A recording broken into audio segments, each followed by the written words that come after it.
Welcome to this explainer. Okay, let's jump straight into one of the absolute most frustrating challenges you face in high school. You know the feeling. You sit down to get your work done, but immediately hit this massive wall of heavy mental traffic that just completely derails your whole study session. We've all been in this highly relatable scenario. You finally sit down at your desk with the absolute best intentions to study for, say, a huge AP Bio test. But instead of reading your textbook, your mind is suddenly bouncing between a buzzing group chat, wondering what kind of snacks are in the kitchen, or literally anything else in the world. That right there is what we call a mental traffic jam.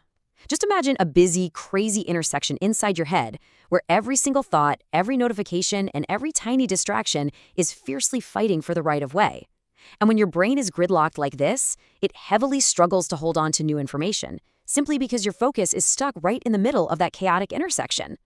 So, to become a way better driver of your own mind and clear out that jam, you first need to understand the three distinct skills that steer your focus. The very first one is attention. Think of this as your brain's massive, sweeping radar.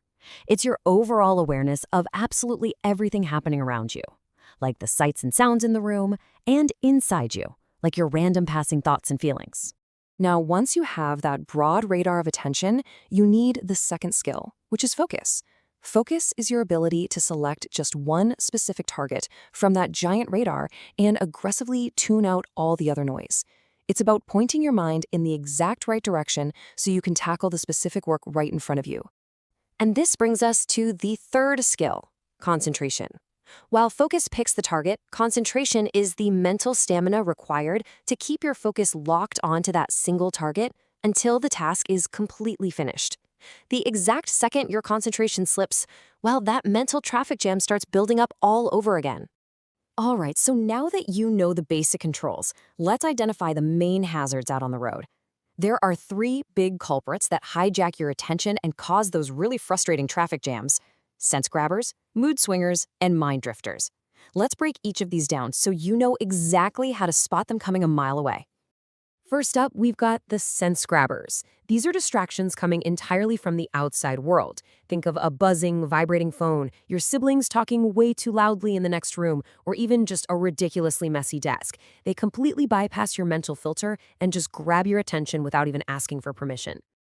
Then we have our internal roadblocks, which are the mood swingers. These aren't external noises. They are intense feelings totally taking over your brain space.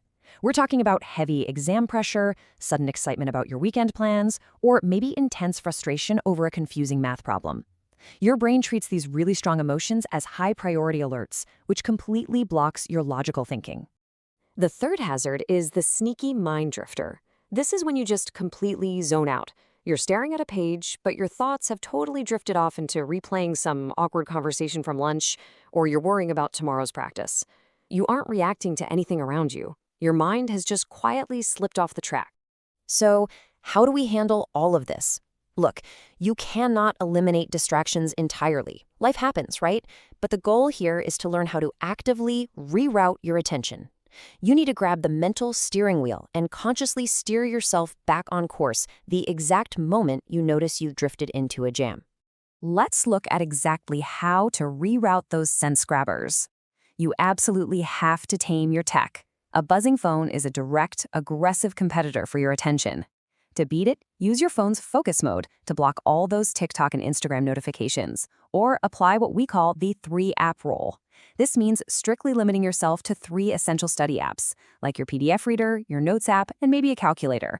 Close literally everything else. Now, when mood swingers strike, you need a slightly different strategy. First, try naming that feeling out loud. Just saying, "I am super stressed about this test," shifts your brain activity right out of the emotional center and into the thinking center, instantly turning down the intensity. Second, shift your physical state. Get up and move around. Stretch, take a quick walk, or splash some cold water on your face to break that emotional loop and hard reset your nervous system. And for those super sneaky mind drifters, we use the catch, return, repeat method. First, catch the drift. Just notice that your mind wandered off. Believe it or not, that split second of self-awareness is huge. Second, quickly return your focus to the work. No judging yourself, no guilt, just pivot back. And third, repeat. Every single time you do this, you are actively doing reps for your brain and seriously strengthening your overall focus. If you find your mind just keeps drifting over and over again, you might need to drop a mental anchor to really steady your thoughts. You can do this easily by taking a few slow, deep breaths to relax your nervous system, or by repeating a super simple phrase to yourself, like back to now. This gives your chattering, noisy brain something incredibly simple to hold on to while you reset. Also, a massive part of avoiding mental traffic comes down to your physical environment.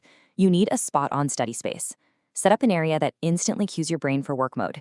You need good light, your tools right within easy reach, minimal clutter, and absolutely zero bed studying. Beds are for rest, desks are for focus. Let your physical room do some of the heavy lifting for your attention. Which brings us to a really powerful thought from psychologist Daniel Goleman. He says one way to boost our willpower and focus is to manage our distractions instead of letting them manage us. By mastering the tools we covered today, you stop letting sense grabbers, mood swingers, and mind drifters drive your brain. So I will leave you with this one question. How are you going to redesign your very next study session to make sure you stay completely in the driver's seat?